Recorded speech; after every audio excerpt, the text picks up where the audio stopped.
ನಮಸ್ಕಾರ ವೀಕ್ಷಕರೇ, welcome to ನಮಸ್ತೆ ಇಂಡಿಯಾ ಕುಕಿಂಗ್ ಚಾನಲ್. ಇವತ್ತು ನಮ್ಮ ಚಾನಲ್ನಲ್ಲಿ ಸೋರೆಕಾಯಿ ಮತ್ತು ಸಬ್ಬಕ್ಕಿಯನ್ನು ಉಪಯೋಗಿಸಿ ಪಾಯಸ ಮಾಡೋದು ಹೇಗೆ ಅನ್ನೋದನ್ನು ನೋಡೋಣ.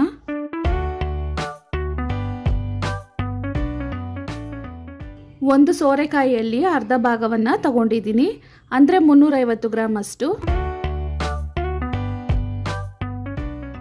ಸೋರೆಕಾಯಿಯ ಬೀಜವನ್ನು ಅದರ ಜೊತೆಗಿರುವ ಬಿಳಿಯ ಭಾಗ ಸಮೇತ ತೆಗಿತಾ ಇದ್ದೀನಿ.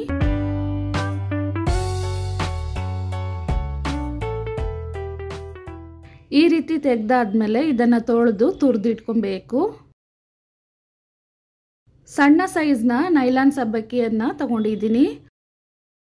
3/4 ಕಪ್ಪಷ್ಟು ಸಬ್ಬಕ್ಕಿಯನ್ನು ಒಂದು ಬೌಲ್ನಲ್ಲಿ ಹಾಕಿ 2 ಬಾರಿ ತೊಳೆದು ನೀರನ್ನು ಹಾಕಿ 15 ನಿಮಿಷದವರೆಗೂ ನೆನೆಸ್ತಾ ಇದ್ದೀನಿ.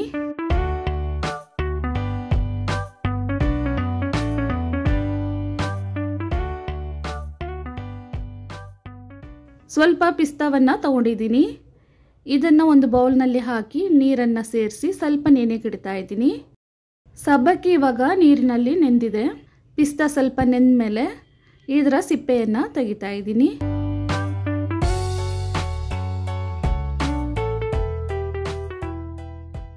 ಪಿಸ್ತಾ ಇವಾಗ ರೆಡಿಯಾಗಿದೆ. 10 ಏಲಕ್ಕಿಯನ್ನು ತಗೊಂಡಿದ್ದೀನಿ. ಇದರ ಸಿಪ್ಪೆಯನ್ನು ತೆಗಿಬೇಕು. ಒಂದು ಮಿಕ್ಸಿ ಜಾರ್ನಲ್ಲಿ ಪಿಸ್ತಾ, ಏಲಕ್ಕಿ ಮತ್ತು ಸ್ವಲ್ಪ ಗೋಡಂಬಿಯನ್ನು ಹಾಕ್ತಾ ಇದ್ದೀನಿ. ನೀರನ್ನು ಸೇರಿಸಿ ಇದನ್ನು ನುಣ್ಣಕ್ಕೆ ರುಬ್ಕೊಬೇಕು. ಒಂದು ಪಾತ್ರೆಯಲ್ಲಿ 3/4 ಲೀಟರ್ ಹಾಲನ್ನು ಕುದಿಯಕ್ಕಿಟ್ಟಿದ್ದೀನಿ. ಹಾಲು ಚೆನ್ನಾಗಿ ಕುದ್ದಾದ್ಮೇಲೆ ಒಂದು ಕಡೆ ಇದನ್ನು ಹಾಗೆ ತೆಗೆದಿಡ್ತಾ ಇದ್ದೀನಿ. ಒಂದು ಬಾಣಲಿಯಲ್ಲಿ 2 ಟೇಬಲ್ ಸ್ಪೂನ್ ಅಷ್ಟು ತುಪ್ಪವನ್ನು ಹಾಕ್ತಾ ಇದ್ದೀನಿ. ತುಪ್ಪ ಬಿಸಿ ಆದಮೇಲೆ ತುರಿದಿರುವ ಸೋರೆಕಾಯಿಯನ್ನು ಹಾಕ್ತಾ ಇದ್ದೀನಿ. ಇದನ್ನು 5 ನಿಮಿಷದವರೆಗೂ ತಳ ಹಿಡಿಯದ ಹಾಗೆ ಚೆನ್ನಾಗಿ ಬಾಡಿಸ್ಕೊಬೇಕು. 5 ನಿಮಿಷ ಆದಮೇಲೆ ಕಾಯಿಸಿರುವ ಹಾಲನ್ನು ಹಾಕ್ತಾ ಇದ್ದೀನಿ.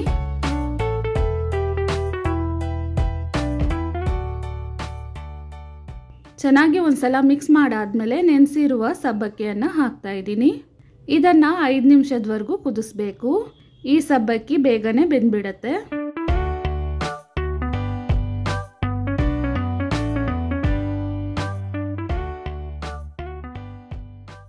ರುಬ್ಬಿರುವ ಪಿಸ್ತಾ ಮಿಶ್ರಣವನ್ನು ಹಾಕ್ತಾ ಇದ್ದೀನಿ.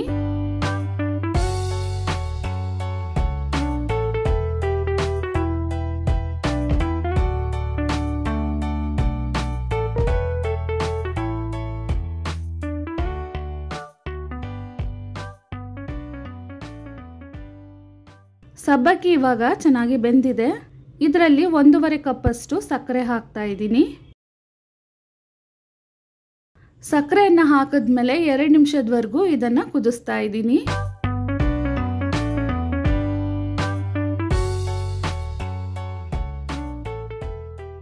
ಇವಾಗ ನೋಡಿ, ಸಬ್ಬಕ್ಕಿ ಮತ್ತು ಸೋರೆಕಾಯಿ ಎರಡೂ ಚೆನ್ನಾಗಿ ಬೆಂದಿದೆ. ಸ್ಟವನ್ನು ಆಫ್ ಮಾಡಿ ಪಾಯಸವನ್ನು ಕೆಳಗಿಳಿಸ್ತಾ ಇದ್ದೀನಿ. ಇದಾದ್ಮೇಲೆ ಸ್ವಲ್ಪ ಗೋಡಂಬಿ, ಕಟ್ ಮಾಡಿರುವ ಬಾದಾಮಿ ಮತ್ತು ಒಣ ದ್ರಾಕ್ಷಿಯನ್ನು ತಗೊಂಡಿದ್ದೀನಿ.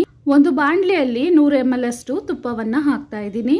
ತುಪ್ಪ ಸ್ವಲ್ಪ ಬಿಸಿ ಆದಮೇಲೆ ಗೋಡಂಬಿಯನ್ನು ಹಾಕ್ತಾ ಇದ್ದೀನಿ. ಗೋಡಂಬಿ ಸ್ವಲ್ಪ ಫ್ರೈ ಆದಮೇಲೆ ಕಟ್ ಮಾಡಿರುವ ಬಾದಾಮಿ ಹಾಕ್ತಾ ಇದ್ದೀನಿ.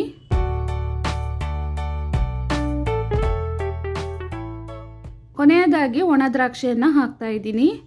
ಗೋಡಂಬಿ ಮತ್ತು ಬಾದಾಮಿ ಲೈಟ್ ಕಂದು ಬಣ್ಣ ಬರೋವರೆಗೂ ಇದನ್ನು ಲೋ ಫ್ಲೇಮ್ನಲ್ಲೇ ಬಾಡಿಸ್ಕೊಬೇಕು. ಇವಾಗ ಆಗಿದೆ. ಇದನ್ನು ನಾವು ಮಾಡಿರುವ ಪಾಯಸದಲ್ಲಿ ಹಾಕಿ ಚೆನ್ನಾಗಿ ಮಿಕ್ಸ್ ಮಾಡ್ಕೊಬೇಕು.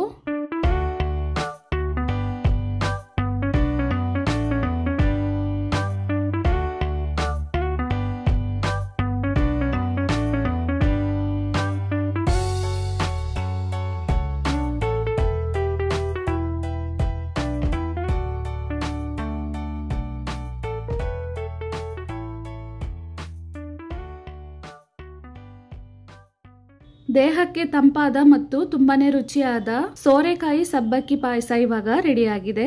ವೀಕ್ಷಕರೇ, ಈ ರೆಸಿಪಿ ನಿಮಗೆ ಇಷ್ಟ ಆಗಿದ್ದರೆ ನಮ್ಮ ಚಾನಲನ್ನು ಲೈಕ್ ಮಾಡಿ, ಸಬ್ಸ್ಕ್ರೈಬ್ ಮಾಡೋದನ್ನು ಮರೆಯಬೇಡಿ. ಧನ್ಯವಾದಗಳು.